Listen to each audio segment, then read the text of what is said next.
Dear younger me, I see you. You feel alone and unprepared right now. Your helpless, precious child has been diagnosed with a severe food allergy, and you're now trying to figure it out.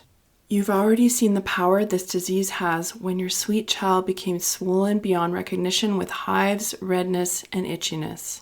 You're told it could have been much worse, and you're thankful but fearful of the next time. Your mama bear instincts are in overdrive. You don't know exactly why your baby has food allergies, just that it's more real and scary than you ever imagined. The doctor says to keep your little one away from one of your favorite foods, yet you have no idea exactly how to do this, and you feel resentful that you have to. After hours of searching on the internet, it gives you a small amount of hope, but nothing compares to the injustice you feel right now. You have so many questions. Well, younger me, I'm hoping to put your mind at ease. This isn't just for when you're newly diagnosed, but also in the first 5 to 7 years afterwards too. Here's my advice. Hey food allergy mama, if you're here, you've likely experienced the scary and lonely food allergy diagnosis with your child. Unfortunately, food allergy parents aren't taught how to navigate the food allergy lifestyle, and it's easy to feel alone and discouraged sometimes. But I'm here to show you that food allergy life, it doesn't have to feel restrictive, scary, or isolated. I'm Karina, and I'm a 17-year food allergy mom and food allergy coach at Friendly Pantry Consulting.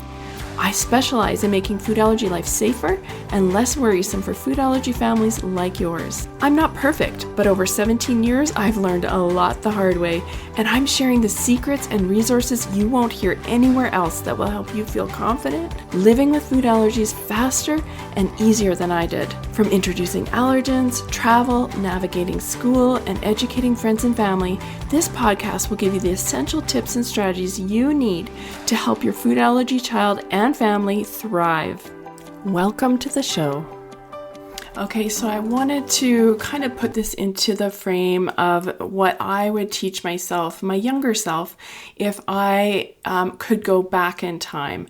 And I know that so many of you feel lots of the feelings that you heard in the introduction.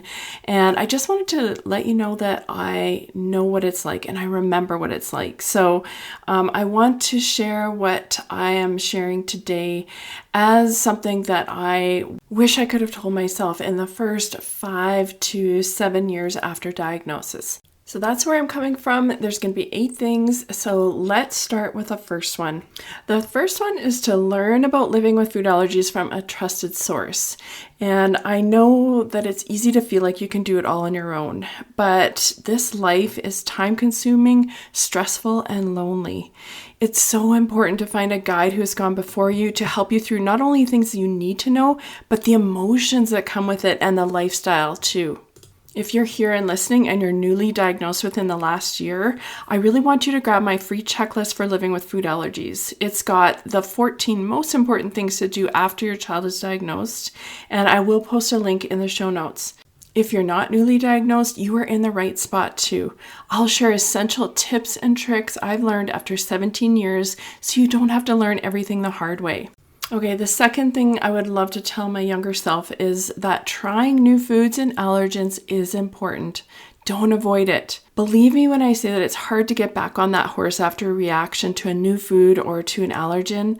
I really get how scary and hard it can be because the last thing you want to do is to provoke another reaction. But that being said, the current research shows how important it is to introduce allergens early and keep them in your child's diet because this can actually reduce the chance of another allergy. Just think about that for a moment. How good does it seem to be able to lower the chance of another allergy for life? That is huge. But even so, I know that many of you feel hesitant and I understand. So I want to point you to a podcast episode I did a few weeks back called Introducing Allergens When You're Nervous, 3 Game-Changing Steps to Try New Foods Confidently. You are going to get 3 easy steps that have helped so many mamas through this important hurdle. If that is something that you are struggling with, definitely listen to the rest of this episode first and go right over to that episode right away afterwards. I will post the link in the show notes. Number 3 is to get ready for a change in social situations. So unfortunately, there are many misunderstandings about food allergies, and unfortunately, it will change your social life. I want to encourage you that as hard as it is worth it to educate your close family and friends. But there's a right and a wrong way to do this. People will not understand food allergies unless you explain it, but you won't be able to explain it if you turn people off. So be kind yet confident. Start by breaking the big myth that food sensitivities or intolerances are the same as food allergies. If you can explain the differences of food allergy and sensitivities and how they need to be treated differently, you can often open people's eyes. If that doesn't work and they still don't take food allergies seriously, you are not doing it wrong. You may just need to try a new strategy and create boundaries for your family. Check out the Get People to Take Food Allergies Seriously workshop, where I'm going to help you feel confident and in control when it comes to explaining and navigating food allergies around your non-believing friends and family. Trust me, the earlier you get friends and families on board with food allergies, the better it's going to be for a safer and more inclusive life for your child. Number 4 is to keep your relationship with your hubby or your support person strong. Share and learn with your hubby or support person and trust them to keep your little ones safe too. Lean on them when you need support. Love each other. You're in this together and they will likely be one of the only one who gets it at times.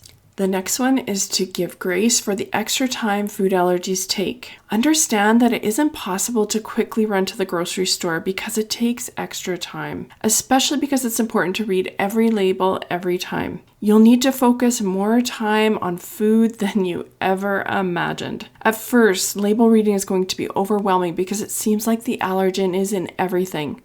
But one trick to help is to stick to whole foods and ingredients because there are no labels on carrots, herbs, or fresh meat. Once you're ready, learn about meal planning and how to make cooking at home easier. Meal planning will save you time and effort in the long run, and don't underestimate its power for a food allergy family. Whether you like it or not, you'll need to cook and bake a lot more things yourself.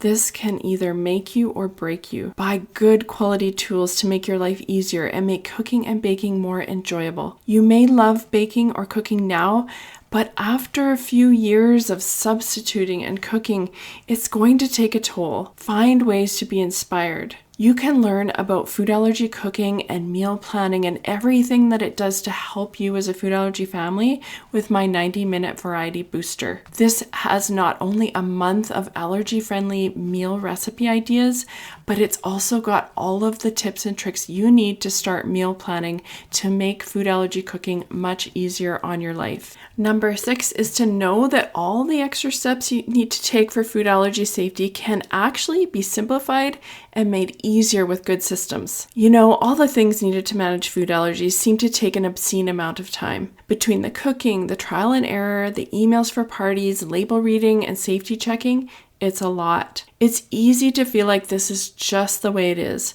but I want to tell you there are ways to make it less of a burden. Using simple systems like meal planning, creating templates, and learning practical knowledge like what I share here, you can lower your mental weight and workload. Start by checking out any of my workshops. I've created each one of these workshops to help you lower your mental weight and your workload. No matter which workshop you try, it will help you create systems that simplify the food allergy safety steps and make life much easier and less demanding. The 7th thing I wish I could tell my younger self is to know that you're not alone. It did feel lonely in the beginning because nobody I knew had experience with food allergies. I really hope that this podcast can be a support for mamas in the same boat. I hope this is a place where you feel like you're heard and you're understood. I've been where you're at and you're not alone. Together, we can conquer living with food allergies. Next, I would tell my younger self to empower your food allergy child as soon as possible. It can seem easy to hide in that bubble that you create where you keep your child safe because they're with you most of the time. But things will change sooner than you think when your child starts to become more independent. It's never too early to start empowering them with the knowledge they need to be strong advocates for themselves. I have an amazing free tool to help. It's called the Free Food Allergy Kids Empowerment Guide, and it includes a list of skills to teach your child and fun ways to do it at home. If your child is aged 2 to 7, the free guide is going to be perfect, and it's going to help you prepare them as they become more independent. Dear younger me, You're a food allergy mom. You may never have wanted this title, but you, Mama, are the best person for the job. Remember that you have been chosen by God to be your child's mom for good reasons. This life is not for the faint of heart, but love, care, and the right guidance will bring you and your little one through as you navigate what you wish you never had to. Keep your head up, Mama. With God's help, you can do this. Before you go, Mama, if you love this episode and want deeper support, head over to friendlypantry.com to see how we can partner together to keep your food allergy child safer and worry less. There's no need for wasting time searching all over Instagram, TikTok, and the web to get the practical knowledge you need for your family. While you're there, grab your free Food Allergy Kids Empowerment Guide or the newly diagnosed checklist today. Topics are not medical advice and are the opinions, views, and property of Friendly Pantry Consulting Incorporated. All rights reserved. Always contact your board-certified allergist, immunologist for health advice.